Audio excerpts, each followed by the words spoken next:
जय अवसान देवी मैया की जय, सुहागन देवी मैया की जय। आज मैं सुहागनों की कथा भी सुनाऊंगी, लेकिन पार्ट 1 में विधि बताऊंगी पूरी। बहुत से लोगों ने आग्रह किया था कि आप अपनी कथा कहानी वगैरह यूट्यूब पर क्यों नहीं डालती हैं, तो आज मैं सोच रही हूँ कि आज मैं सुना ही देती हूँ सभी को। सुहागन स्त्रियां क्रमवार गोल घेरा बनाकर बीच में सतरंगा चौक पूर कर पटा पर लाल कपड़ा बिछाकर 2 पान के पत्तों पे 7-7 मुल्तानी मिट्टी अवसान देवी मैया की स्थापना करती हैं।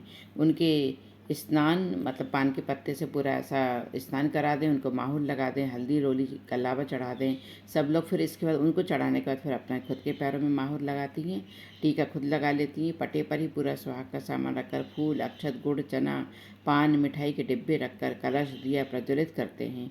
अगरबत्ती, फल कलश के पास गौर माई, उनको भी सिंदूर भर देते हैं। अखंड दिया प्रज्वलित कर देते हैं। अखंड दिया मतलब पंखा अंखा चल रहा हो तो उसको आसपास कुछ भी पेपर या कुछ भी ऐसे ढाकने वाला लगा दो कि जब तक अपनी कथा ना हो जाए, सब लोग सुहाग ना ले लें, तब तक वो कलश का दिया प्रज्वलित होना चाहिए।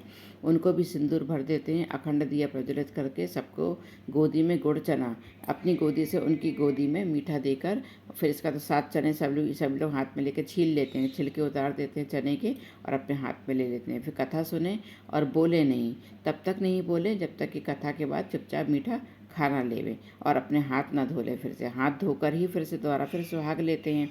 फिर एक दूसरे को सुहाग दे देते हैं। फिर सब लोग उसमें 7 बार चढ़ाते हैं। फिर 7 बार सुहाग अपना वापस ले लेते हैं, गौर माई से लेते हैं।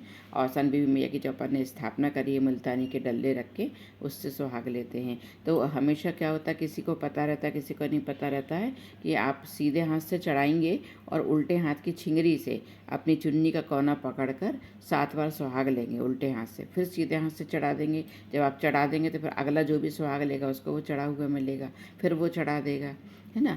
तो पुराने समय में कोई भी शुभ काम करने के पहले बोल दिया जाता था कि हमारे ये काम निर्विघ्न पूरा कुशल मंगल से हो जाएगा, संपन्न हो जाएगा अच्छे से, तो हम अवसान बीबी की सुहाग लेकर आएंगे। घर में बहू आई हो, पोती पोता आए हों, गृह प्रवेश हो तो 7 सुहागनों को बुलाकर, कम से कम 7 सुहागनों को बुलाकर अवसान मैया की पूजा करते हैं। और हर महीने की पूर्णिमासी को भी सुहागले होती हैं, और जैसे सबकी अलग अलग होती हैं। दशहरानी की सुहागले अलग होती हैं, पान शक्कर वाली सुहागले अलग होती हैं, है ना। और ये अवसान बीबी मैया की सुहागले क्या होता है, शादी के बाद बहू आई हो घर में तो शुभ काम गृह प्रवेश में भी करते हैं। कहीं से आप तीर्थ करके आए हैं और सबको सुहाग बांटना है, तो आप घर में बिठा के सबको बुला के 7 सुहागनों को, यदि ज़्यादा हो रही हैं 14-21 हो रही हैं तो बहुत अच्छी बात है, 51 भी हो जाएँ, 101 भी हो जाएँ, है ना। तो सबसे पहले पृथ्वी धरती माँ की पूजा करते हैं, फिर कलश पुरखों की पूजा करें। कभी भी कोई भी पूजा करें, सबसे पहले पृथ्वी की पूजा करें, फिर कलश पुरखों की पूजा करें, फिर प्रज्वलित दीप की पूजा करें,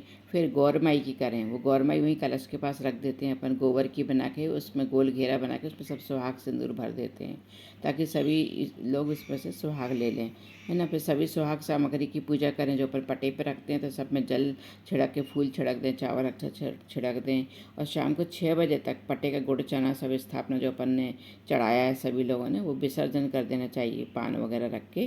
प्रसाद ओली का गोदी का रात को नहीं रखते हैं, शाम तक पति पत्नी ग्रहण कर लें। बचा हुआ शेष पुत्रों को भी बांट सकते हैं। यदि खुद स्वयं खा ले तो बहुत अच्छी बात है, नहीं खा पाएँ, अब आजकल डायबिटीज़ शुगर के कारण सभी पूरी इतनी सवा पाव मिठाई नहीं खा पाते हैं, तो अपने नाती पोते पुत्रों को बांट दें, लेकिन रात को ना रखें, शाम को ही सब पूरा खा के अपना ग्रहण कर लें और पानी पी लें, है ना। तो ये तो विधि हो गई। अब मैं दूसरे पार्ट में आपको एक कथा सुनाती हूँ।